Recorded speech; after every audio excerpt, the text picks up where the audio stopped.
Ya, bisa kita akan membahas tren suntik untuk kecantikan bersama dokter estetika Natalina Nur Hapsah dan pasien suntik putih yaitu adalah Pipin Rosiana. Apa kabar Dokter Lina dan juga Pipin? Selamat datang di Berita Satu di Jurnal Siang hari ini. Kalau kita bicara mengenai istilah ada suntik putih, suntik vitamin C dan suntik kolagen. Sebetulnya bedanya apa, dokter? Jadi begini, sebenarnya suntik vitamin C dan putih itu sangat beda ya. Kita kan ada dua masalah kulit ya. Kita pengen mencerahkan atau kita pengen memutihkan, lightening dan whitening. Nah, kalau vitamin C dan kolagen itu arahnya ke lightening saja. Jadi struktur kulitnya berubah menjadi tidak kusam, sehat, kemudian untuk vitalitas juga bagus. Tapi kalau whitening itu kita ke arah masalah kulit, seperti pigmen atau warna kulit tidak rata. Nah, kita bisa masuk ke dalam kategori whitening. Gitu. Cuman dalam tren sekarang banyak yang tidak puas untuk suntik vitamin C. Jadi ditambahkan untuk whiteningnya. Jadi whitening itu adalah sebetulnya adalah untuk pengobatan ya, tertentu. Apabila ada warna kulit yang tidak merata dilakukanlah atau pigmen. Tapi sekarang banyak yang mengcombine obat-obat suntik itu ada obat pemutihnya, ada obat vitaminnya. Jadi dikombin jadi satu. Nah, itu masuknya whitening. Gitu. Nah, selama ini Pipin sendiri sudah melakukan suntikan untuk tujuan apa? Apakah untuk vitalitas saja untuk yang vitamin C tadi atau tujuannya untuk yang memutihkan sebetulnya? Kalau saya pribadi memang tujuan untuk suntik itu pasti perempuan pengen lebih putih ya. Pengen lebih mempercantik dirinya aja gitu. Jadi untuk whitening juga dan juga untuk vitamin C. Vitamin C juga. Sip. Sebetulnya kalau kita bicara mengenai zat yang disuntikan sendiri untuk whitening itu apa, dan kalau vitamin C tentunya yang disuntikan adalah vitamin C dengan dosis yang tinggi gitu ya. Kalau yang untuk suntik putih apa yang disuntikan, dokter? Jadi ada zat yang untuk memutihkan tuh kalau dalam namanya ya, kalau kedokterannya tuh glutathione. Nah, itulah yang disuntikan. Cuman dalam beberapa obat tuh kadarnya berbeda. Yang paling amannya sih kita nyuntikkan tidak boleh lebih dari 5.000 gram. 5 gram, sorry. Jadi sekarang banyak yang beredar tuh ada 9, ada 12. Itu kan sangat tinggi. Kalau untuk kadar hasilnya memang cepat. Tapi untuk jangka panjangnya kita tidak bagus. Selama ini kalau Pipin sendiri dalam waktu seminggu biasanya atau dalam sebulan katakanlah ya melakukan suntik putih ataupun suntik vitamin C berapa kali? Kalau saya suntik whitening, whitening plus vitamin C itu seminggu sekali. Dengan yang glutathione itu dengan yang 5G atau 5.000 mg ya, dok ya? 5.000 mg. Nah, selama ini kalau memang ternyata dengan intensitas penyuntikan seminggu sekali, berarti dalam satu bulan akan ada 4 kali penyuntikan ya, dengan dosis yang tadi seperti Pipin sudah sampaikan 5.000 mg. Sebetulnya dosis tersebut aman atau tidak, dokter? Kalau menurut ilmu kedokteran itu tidak aman sebenarnya, tapi masih bisa dikonsumsi segitu. Itu paling tinggi ya, paling tinggi. Paling amannya sih 2.000 aja. Jadi 2 gram ya. Tapi hasilnya akan lama kalau itu. Jadi selama dalam dosis 2 sampai 5 gram itu masih aman. Besaran dosisnya menentukan dari hasilnya gitu ya. Namun kalau memang dilihat aman atau tidak, sebaiknya di bawah itu gitu ya.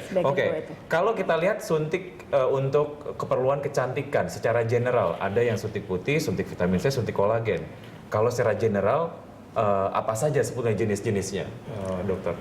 Secara umum suntik itu tidak hanya putih dan vitamin C. Sekarang itu sudah banyak suntik anti-aging, itu bisa suntik plasenta atau suntik stem cell yang sekarang lagi populer. Terus ada lagi suntik vitamin E. Suntik stem cell itu suntik apa? Itu suntik anti-aging yang diambil dari sel plasma. Itu lebih bagus lagi. Ada lagi satu lagi suntik vitamin E itu untuk anti-aging juga. Jadi lebih kulitnya lebih mengurangi keriput, tidak kusam, lebih kencang. Itu suntik anti-aging. Itu pokoknya banyak macamnya gitu ya. Kalau dijabarin ya banyak. Banyak. Tapi selama ini Pipin yang paling banyak dari suntik kecantikan yang tadi sudah dijelaskan oleh dokter Rina, yang paling banyak yang mana? Yang sering aku pakai.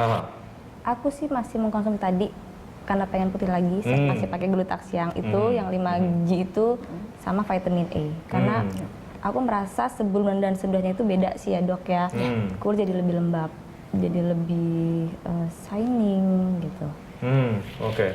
Kalau dilihat dari tujuannya ataupun ekspektasinya, harapannya, motivasinya gitu ya, selain supaya lebih putih, apalagi sebetulnya Pipin waktu itu sering suntik? Sebenarnya sih ada kan aku pikir ada vitamin C-nya biar lebih sehat, lebih vitalitas. Karena aktivitasnya juga banyak ya? Iya, dan tapi memang bener ya, setelah rajin suntik vitamin C gitu, jadi nggak mudah flu. Itu salah satunya. Oke, ya. Kalau misalnya dilihat dari tingkat pengetahuan masyarakat sendiri mengenai berapa miligram yang ideal, berapa miligram yang dianjurkan oleh dokter dan masih diambang aman, seberapa banyak itu diketahui oleh pasien yang datang ke dokter Lina gitu? Apakah mereka, aku pengennya sekian ribu miligram aja gitu, walaupun memang dokter tahu sudah bahwa menerangkan ya pada kita.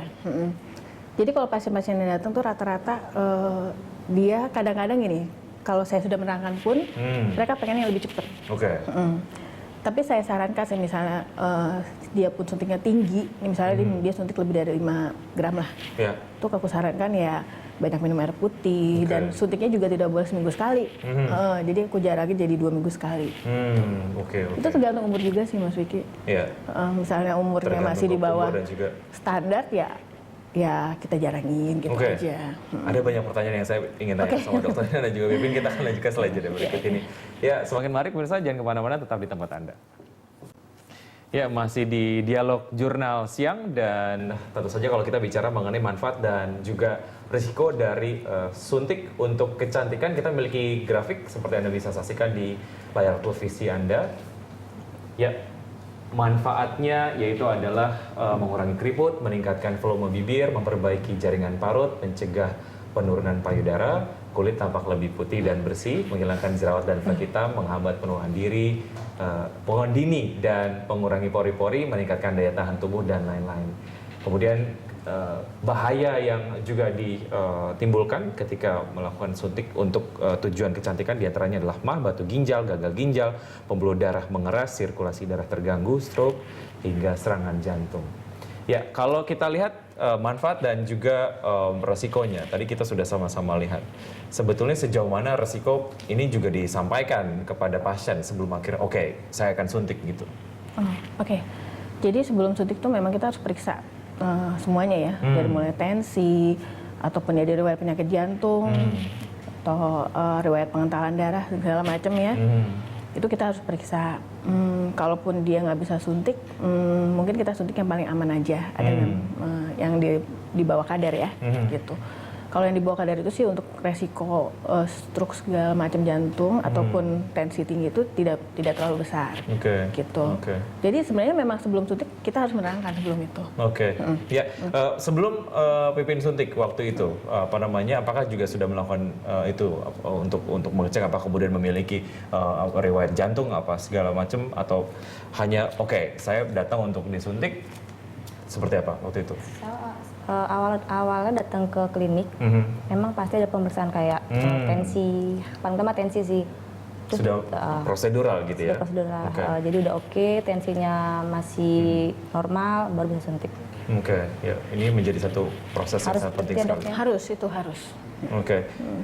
Yang pertama dirasakan, tentunya kalau kita bicara mengenai instan dari efek positifnya, seperti tadi Pipin jelaskan bahwa putihnya bisa langsung instan gitu ya.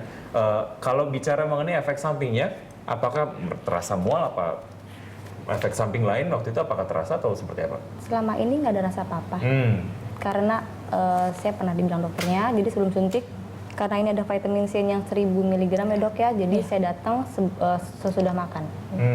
Saya sudah makan dulu, terus saya tensi baru suntikin. So far selama ini Ya, bicara mengenai efek sampingnya, ada efek samping yang langsung terasa atau memang efek sampingnya jangka panjang akan terasa beberapa tahun kemudian gitu? Kalau untuk efek samping yang cepat ya, yang habis disuntik itu biasanya alergi. Mungkin orang-orang yang alergi vitamin atau alergi kandungan-kandungan suntikan di dalamnya itu langsung kerasa. Seperti ya paling parahnya shock ya. Makanya kita harus sebelum suntik memang kita harus menanyakan riwayatnya.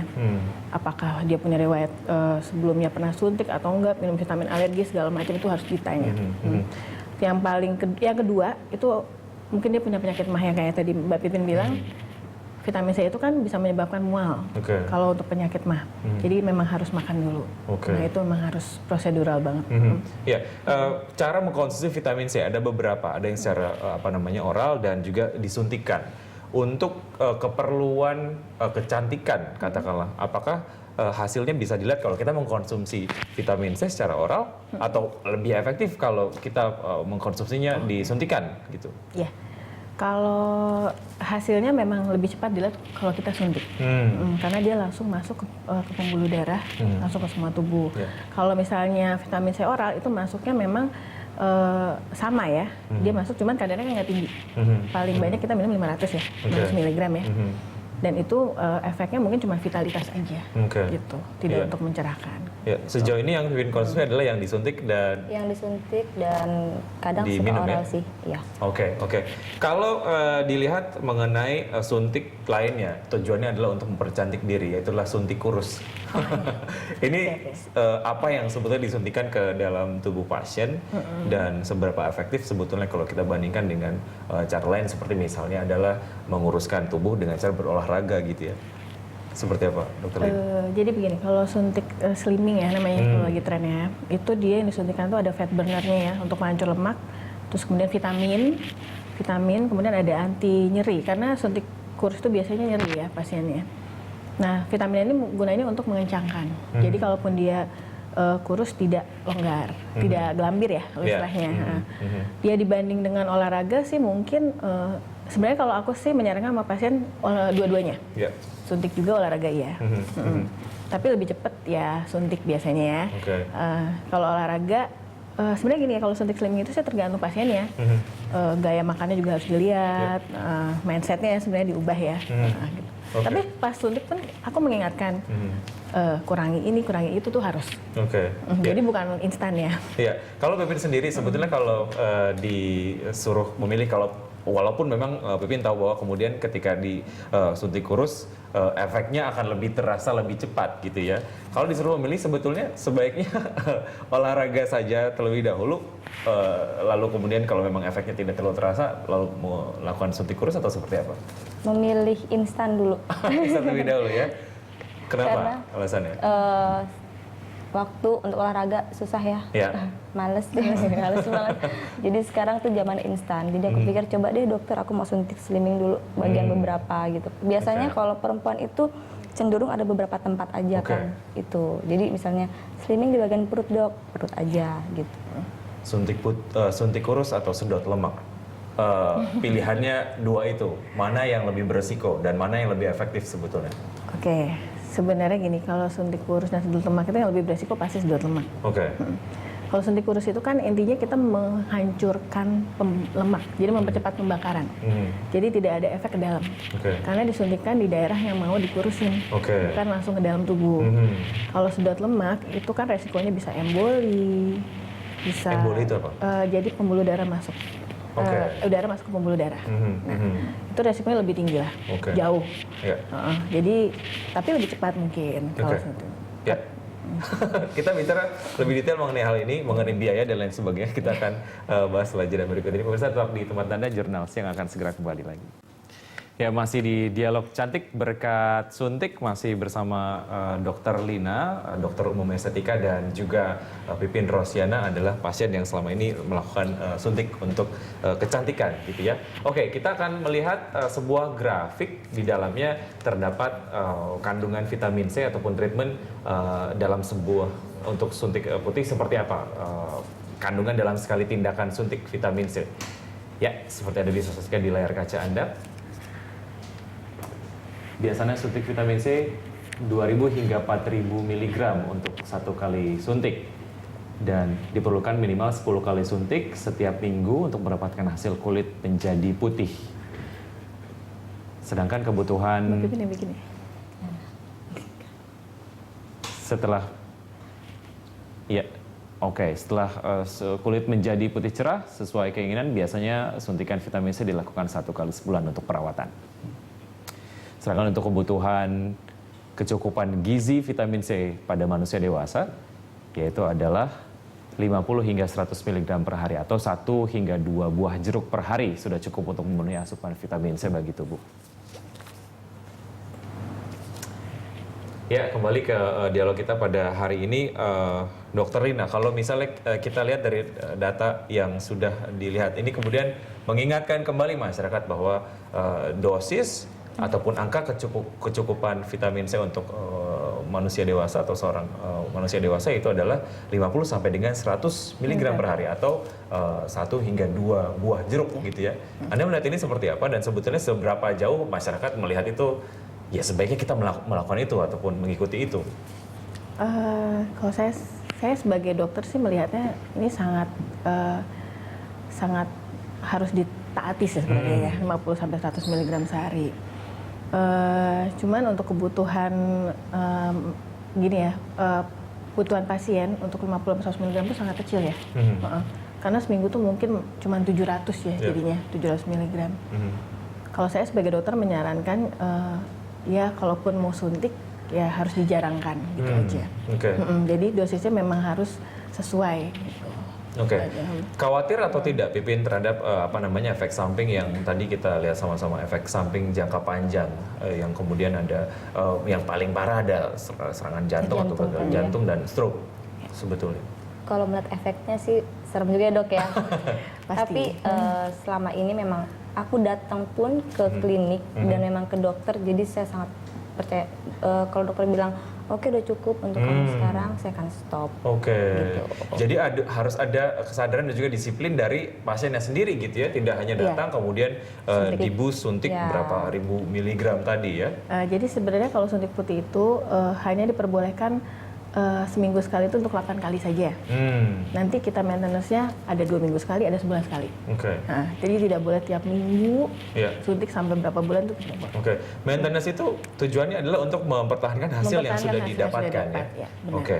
Bicara mengenai biaya perawatannya, sejauh mana ini bisa menjadi satu biaya yang sebetulnya saya masih bisa keluarkan gitu. Untuk biaya sih rata-rata untuk 1 minggu untuk suntik putih aja saya mengeluarkan di angka 500. Untuk 1 minggu? 1 minggu. Itu 1 kali suntik? 1 kali suntik. Per minggu? Per minggu. Jadi kalau untuk 1 bulan sekitar ada 2 juta rupiah untuk 4 kali suntikan. Ya kalau Anda lihat sendiri sebetulnya kalau kita lihat tren gitu ya sekarang seperti apa sih orang ingin kulitnya cerah, orang ingin kulitnya lebih putih gitu. Padahal kita kemudian kalau lihat karakter kulit dari wanita Indonesia sendiri gitu, sawo matang ini menjadi satu kekhasan yang dipertahankan sebaiknya gitu. Ya. Anda melihat ini seperti apa?